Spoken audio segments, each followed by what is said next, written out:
आम आदमी पार्टी सांसद डॉक्टर संदीप पाठक ने ट्वीट हरियाणा की शिक्षा व्यवस्था पर अपनी प्रतिक्रिया दी। उन्होंने हरियाणा के स्कूलों की जर्जर हालत और खराब शौचालयों के हालात का हवाला देते हुए कहा कि शिक्षा व्यवस्था को सुधार के लिए स्कूलों में दी जाने वाली सुविधाओं में भी सुधार जरूरी है।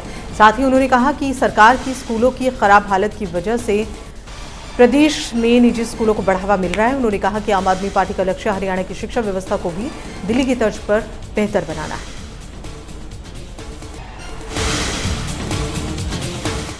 करनाल में एंटी करप्शन ब्यूरो ने बड़ी कार्रवाई करते हुए भ्रष्टाचार के आरोप में हैफेड के 3 अधिकारियों को गिरफ्तार किया। ये कार्रवाई 36 लाख रुपए के बिल पास करने के एवज में 4,60,000 रुपए की मांग करने के आरोप में की गई है। इस मामले में हैफेड के जीएम, प्रबंधक और एक अकाउंटेंट को गिरफ्तार कर लिया गया है।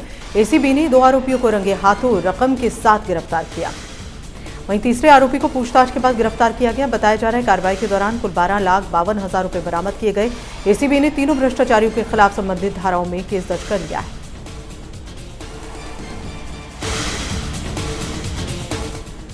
हैफेड के चेयरमैन कैलाश भगत ने पुंडरी में पत्रकारों से बातचीत करते हुए अकाउंटेंट की ओर से किए गए भ्रष्टाचार को लेकर अपनी प्रतिक्रिया दी।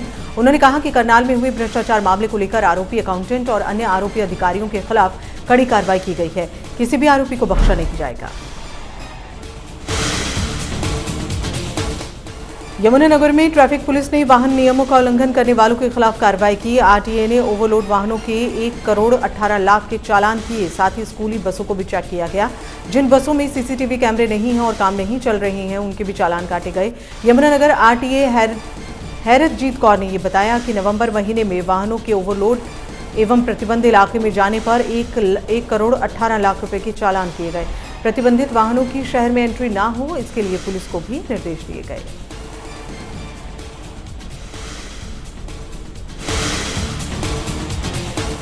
इंद्री हल्के के गांव गुमट्टो और डोंगरा के बीच अज्ञात वाहन की चपेट में आने से बाइक सवार एक युवक की मौत हो गई। बताया जा रहा है घटना देर रात को हुई, लेकिन इसकी जानकारी लोगों को सुबह लगी, जिसकी सूचना तुरंत पुलिस को दी गई। पुलिस की टीम ने शव को कब्जे में लेकर जांच शुरू कर दी। जांच के दौरान मृतक की शिनाख्त गमटो निवासी तेजिंदर के रूप में हुई है।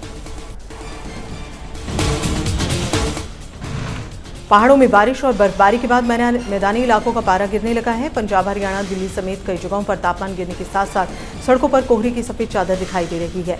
बहादुरगढ़ में भी कोहरे की वजह से लोगों को काफी परेशानियों का सामना करना पड़ा। यहां सड़कों पर विजिबिलिटी कम होने की वजह से गाड़ियों की रफ्तार धीमी रही। मौसम विभाग के अनुसार आने वाले दिनों में यहां तापमान गिरने के साथ साथ और घने कोहरे का सामना करना पड़ सकता है।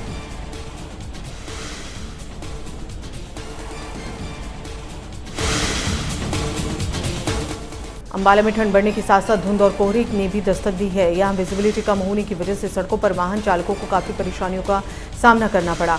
यहां सुबह अपने घरों से बाहर निकले लोगों को धुंध का सामना करना पड़ा। सड़कों पर विजिबिलिटी कम होने की वजह से वाहन चालकों ने गाड़ियों की हेडलाइट का सहारा लिया।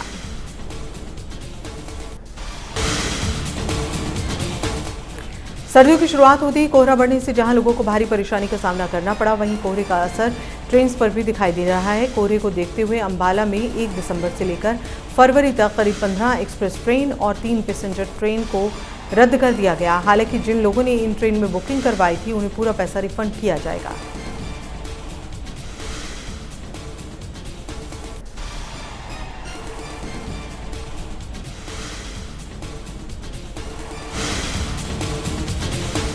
कैथल के जाखौली गांव में विकसित भारत संकल्प यात्रा जनसंवाद कार्यक्रम में गैर हाजिर रहने पर महिला और बाल विकास राज्य मंत्री कमलेश ढांडा ने बिजली निगम के एसडीओ योगेश को सस्पेंड कर दिया। एसडीओ को सस्पेंड करने के आदेश डीसी प्रशांत पांवार ने को फोन पर ही दिए गए।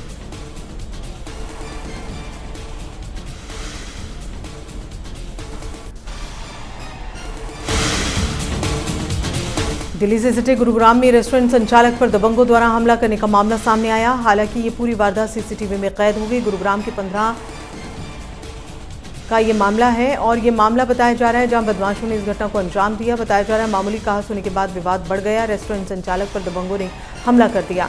पुलिस मामले की जांच में जुटी है।